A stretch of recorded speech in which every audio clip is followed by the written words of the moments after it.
Bismillahirrahmanirrahim. Alhamdulillahi rabbil alamin. Salatu wassalamu ala Rasulillah ma ba'd.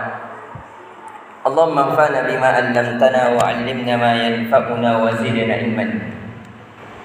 Allahumma salamata wal afiyah fi dunyana wa akhiratana. Assalamualaikum warahmatullahi wabarakatuh.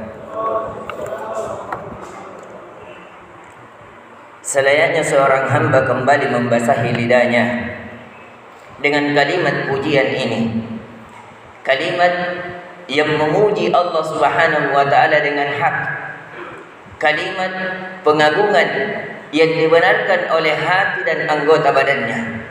Disebabkan seorang hamba Allah senantiasa memberikan kemuliaan kepadanya, dan terlebih khusus di hari ini, di hari Sabtu, kita kembali diingatkan ada apa pada hari Sabtu, ada apa kejadian pada hari Sabtu, pelajaran apa yang bisa kita petik pada hari Sabtu. Pada hari Sabtu dahulu, dari kalangan muslimin, di kalangan orang-orang Yahudi, Allah memberikan mereka kemuliaan di hari Sabtu. Walaupun Islam dari umat Nabi Sallallahu Alaihi Wasallam diberikan kemuliaan hari rayanya di hari Jumat, tapi di kalangan umat Nabi Musa alaihi salam, dari kalangan orang-orang Yahudi dahulu, hari raya mereka di hari Sabtu. Allah memuliakan mereka di hari Sabtu.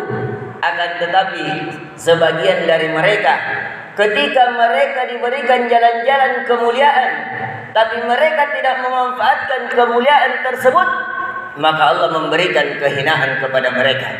Begitu pula kepada kaum muslimin umat Islam. Di hari ini, di hari bulan Ramadan, Allah memberikan kemuliaan dengan diturunkannya Al-Quran, ditadabburinya Al-Quran, dengan mempelajari Al-Quran, dengan mengamalkan Al-Quran, yaitu Islam. Itu adalah kemuliaan. Maka dari itu pernah Umar bin Khattab radhiyallahu anhu mengatakan, "Wa man yabtagil izzah bighairil Islam fala izzatalah." Barang siapa yang menginginkan kemuliaan selain daripada Islam, maka tidak ada kemuliaan baginya sedikit pun, dunia alam barzah akhiratnya. Maka dari itu kita mengambil pelajaran orang-orang yang dihinakan di hari Sabtu dari kalangan Yahudi. Pernah mereka ketika telah ditaklukkan Baitul Maqdis, Allah perintahkan di dalam Al-Quran, wa idh qulna dakhulu hadhil qaryata fakulu minha haitsu syi'tum ragada wadkhulul baba sujada. Ketika kami memerintahkan kepada kalangan orang-orang Yahudi untuk memasuki Baitul Maqdis yang sekarang Palestina, yang dahulunya Palestina dikuasai oleh raja yang zalim, senantiasa menzolimi orang-orang yang ingin masuk di dalamnya, sampai dari kalangan ahlu kitab, dari kalangan orang Yahudi tidak ingin masuk. Bahkan di ayat lain, ketika dia mau masuk, Nabi Musa mengajaknya masuk, mereka mengatakan, Nabi Musa diperintahkan, idhaba faqatila inna nahnu qa'idun. Ketika Nabi Musa ingin memerangi kezaliman itu agar tegak keadilan, apa kata orang-orang ahli kitab dari kalangan Yahudi? Pergi kamu ya Musa bersama Tuhanmu, pergi berperang dengan mereka. Sesungguhnya kami akan duduk, nanti kalau menang baru kita mau masuk, karena di dalamnya ada raja yang zalim. Akan tetapi ketika Allah menangkan, akhirnya ditaklukkan, akhirnya mereka diperintahkan masuk. Allah memerintahkan masuk, wa udkhulul baba sujada. Masuklah kalian wahai ahli kitab di Baitul Maqdis, udkhulul baba sujada, dengan ketundukan. Allah perintahkan dia bersujud sebagai rasa syukur kepada Allah, sebagai pengagungan kepada Allah, karena dia telah diagungkan, dimenangkan dari orang-orang yang zalim. Akan tetapi orang ahli kitab masuk ke dalam Baitul Maqdis dengan pantatnya duluan. Jadi dia seperti orang ruku, diperintahkan untuk ruku sebagai pengagungan dan tanda syukur kepada Allah, tapi dia balik badannya. Yang duluan masuk ketika di Baitul Maqdis adalah pantatnya. Ini adalah kelecehan kepada Allah Subhanahu wa taala. Dia merubah dari perintah Allah Subhanahu wa taala. Bahkan Allah katakan, "Wa qulu hittatun naghfir lakum khotoyakum." Wahai orang ahli kitab, katakan kepada Allah, hittatun naghfir lakum. Ya Allah, ampunilah segala dosa-dosa kami. Tapi orang-orang ahli kitab menambah huruf nun di dalam bahasa Arab, hintatun naghfir lakum khotoyakum. Ya Allah, berikan kami gandum. Jadi dia meminta dunia, padahal Allah ingin memberikan akhirat kepada mereka. Di sini memberikan pelajaran. Wahai kaum muslimin, jangan kita mengubah kemuliaan bulan Ramadan dengan terlenanya kita dengan dunia. Akhirat khairu wa abqa, itu jauh lebih bagus dan lebih kekal di sisi Allah. Jangan kita terlalaikan dengan malam kemuliaan malam Lailatul Qadar karena hanya ingin secuil dunia yang ada di depan mata. Sesungguhnya apa yang di sisi Allah itu jauh lebih kekal dan lebih indah. Maka dari itu kita ingatkan kepada kaum muslimin, jangan kendor.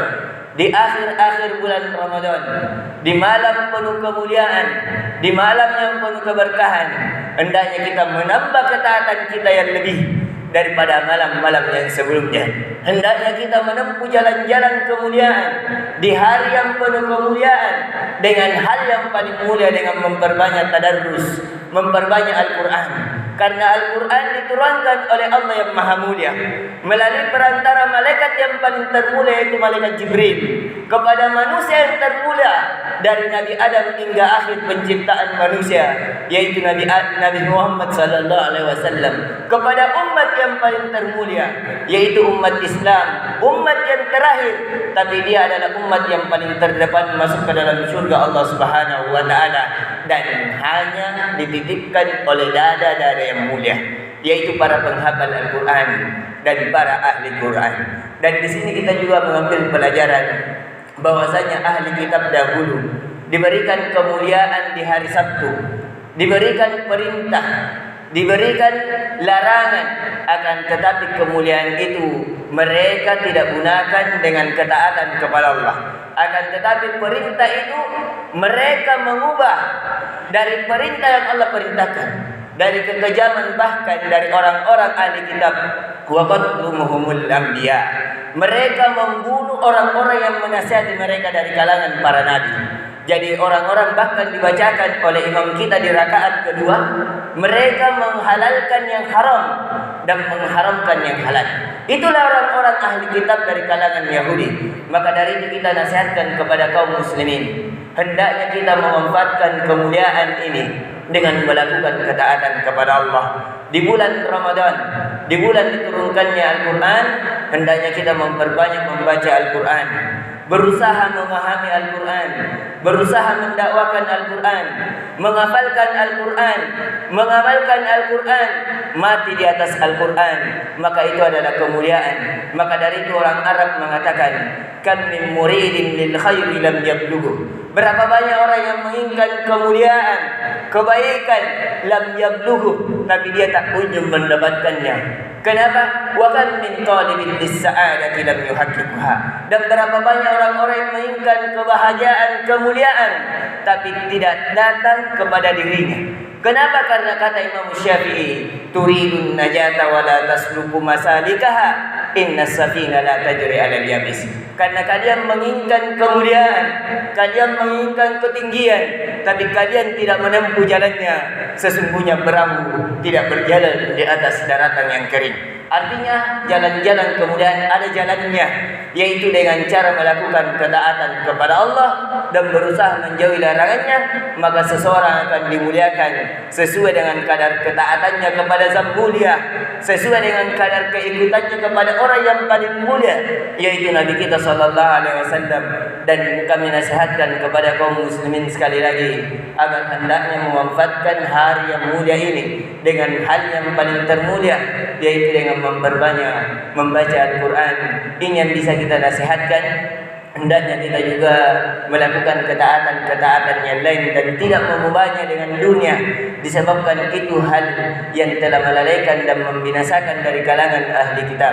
Subhanakallahumma bihamdik, asyhadu an la ilaha illa anta, astaghfiruka wa atubu ilaik. Assalamualaikum warahmatullahi wabarakatuh.